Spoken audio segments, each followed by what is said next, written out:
নমস্কাৰ প্ৰিয় বন্ধুসকল, পোনপ্ৰথমে মই মোৰ ইউটিউব চেনেললৈ আপোনাক স্বাগতম জনাইছোঁ।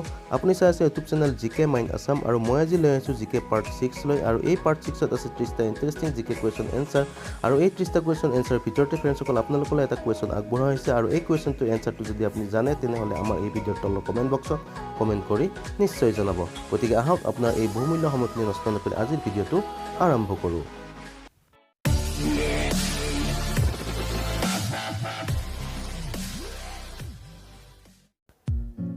এক নম্বৰ প্ৰশ্নটো হৈছে এম্বুলেন্সত আগফালে কিয় এম্বুলেন্স শব্দটো ওলোটাকৈ লিখা থাকে?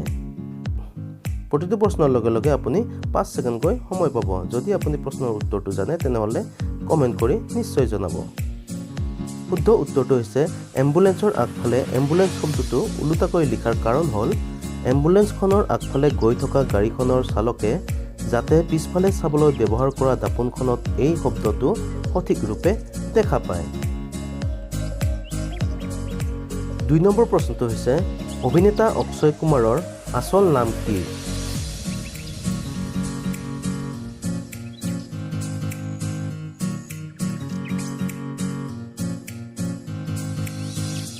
শুদ্ধ উত্তৰটো হৈছে ৰাজীৱ হৰিওম ভাটিয়া। 3 নম্বৰ প্ৰশ্নটো হৈছে ভাৰতৰ সকলোতকৈ পুৰণি ৰাজনীতি দল কোনটো?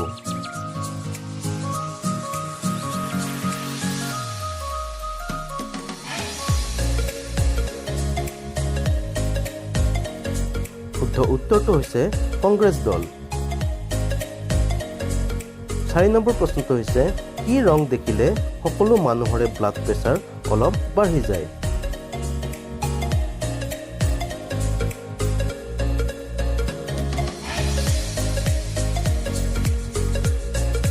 শুদ্ধ উত্তৰটো হৈছে ৰঙা ৰং। 5 নম্বৰ প্ৰশ্নটো হৈছে উকিলে কিয় ক'লা কোট পৰিধান কৰে?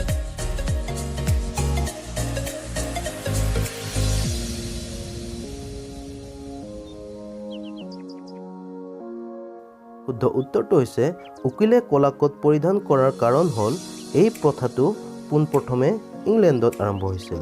ক'লা ৰঙক অনুশাসন, আত্মবিশ্বাস, শক্তি আৰু অধিকাৰৰ প্ৰতীক হিচাপে মনা হয়।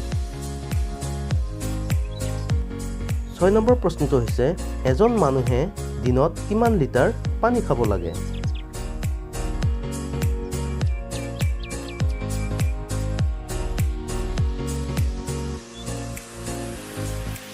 উত্তৰটো হৈছে 2.5 লিটাৰৰ পৰা প্ৰায় 3 লিটাৰ। 7 নম্বৰ প্ৰশ্নটো হৈছে কি ফলত সকলোবোৰ ভিটামিন পোৱা যায়?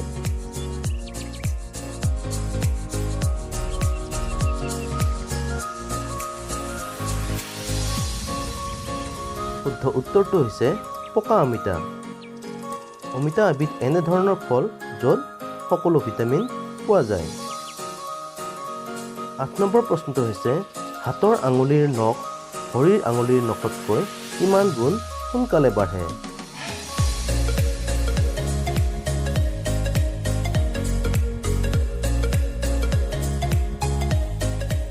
শুদ্ধ উত্তৰটো হৈছে 4 গুণ। 9 নম্বৰ প্ৰশ্নটো হৈছে কেলেণ্ডাৰ কোনে উদ্ভাৱন কৰিছিল?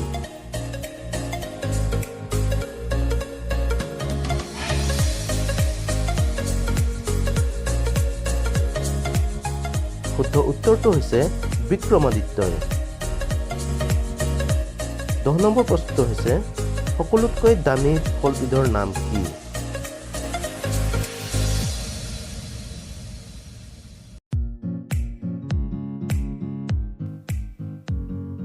শুদ্ধ উত্তৰটো হৈছে ইউবৰি তৰমুজ। ইয়াক জাপান দেশত পোৱা যায়। 11 নম্বৰ প্ৰশ্নটো হৈছে মহ কোন দেশৰ ৰাষ্ট্ৰীয় পশু?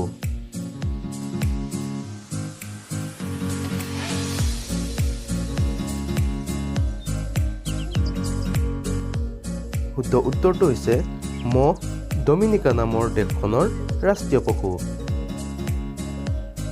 12 নম্বৰ প্ৰশ্নটো হৈছে কি জীৱই আকাশৰ ফালে চাব নোৱাৰে?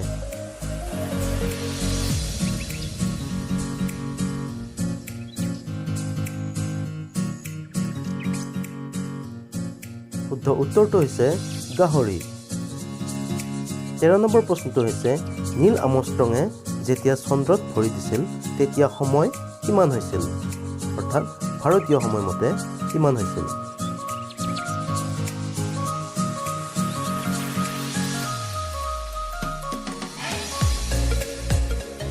শুদ্ধ উত্তৰটো হৈছে ৰাতি 1:17। 14 নম্বৰ প্ৰশ্নটো হৈছে টেঙা মৌ ক'ত পোৱা যায়।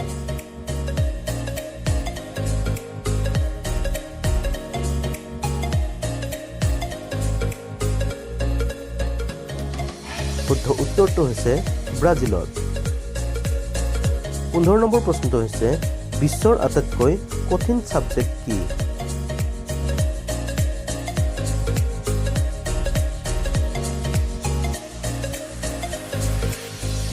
শুদ্ধ উত্তৰটো হৈছে একো নাই।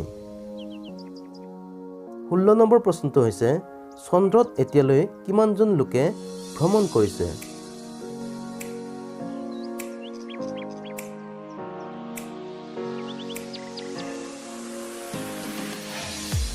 শুদ্ধ উত্তৰটো হৈছে 12জন। 17 নম্বৰ প্ৰশ্নটো হৈছে ভাৰতত সকলোতকৈ কোনটো মোবাইল এপ বেছিকৈ ব্যৱহাৰ হয়।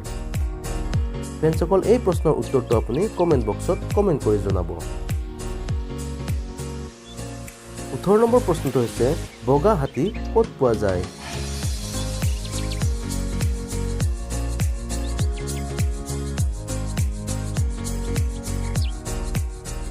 শুদ্ধ উত্তৰটো হৈছে থাইলেণ্ডত। 19 নম্বৰ প্ৰশ্নটো হৈছে কোন দেশত 2জন ৰাষ্ট্ৰপতি আছে।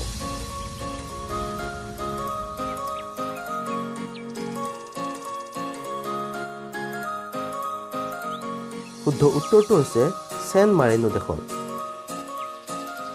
20 নম্বৰ প্ৰশ্নটো হৈছে ইণ্ডিয়াৰ ফুল ফৰ্ম কি।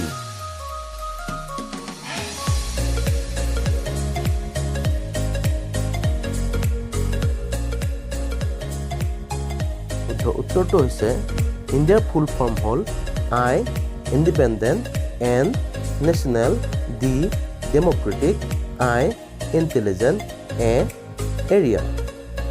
Independent national democratic intelligent area. 21 number প্ৰশ্নটো হৈছে এনেকুৱা কোনটো বস্তু আছে যিটো ভঙাৰ পিছতহে কামত আহে।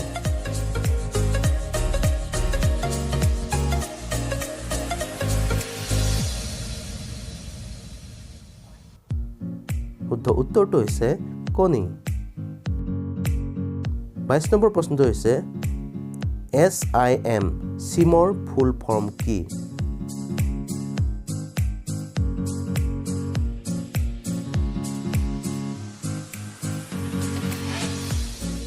শুদ্ধ উত্তৰটো হৈছে S subscriber I identity M module. Subscriber identity module. 23 number প্ৰশ্নটো হৈছে কি পাচলি খালে দাঁত চাফা হয়।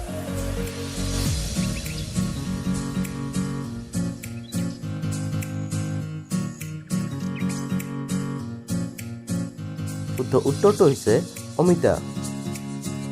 24 নম্বৰ প্ৰশ্নটো হৈছে দেশৰ পূজাই ৰামৰ পূজা এই কথাষাৰ কোনে কৈছিল।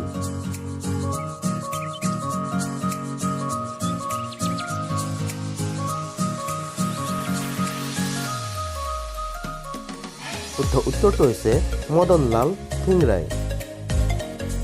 25 নম্বৰ প্ৰশ্নটো হৈছে অভিনেতা ছলমান খানৰ সম্পূৰ্ণ নাম কি।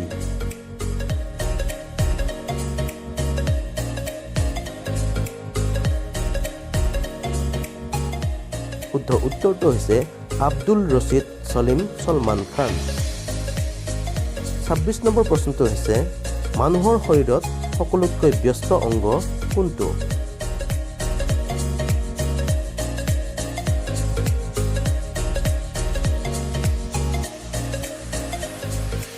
শুদ্ধ উত্তৰটো হৈছে হাওঁফাওঁ। 27 নম্বৰ প্ৰশ্নটো হৈছে এইটো কি ফল যাৰ বীজ বাহিৰত থাকে।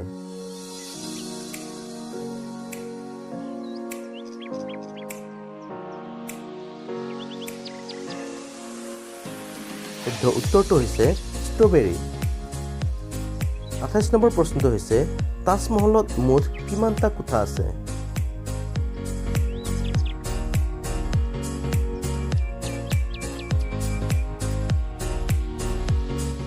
শুদ্ধ উত্তৰটো হৈছে 120টা কোঠা আছে।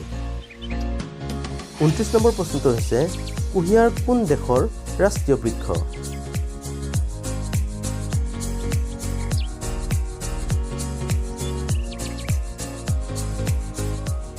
শুদ্ধ উত্তৰটো হৈছে পাকিস্তানৰ। আজিৰ ভিডিঅ'ৰ অন্তিম অৰ্থাৎ 30 নম্বৰ প্ৰশ্নটো হৈছে ভাৰতৰ সকলোতকৈ শিক্ষিত ৰাজ্য কোনখন?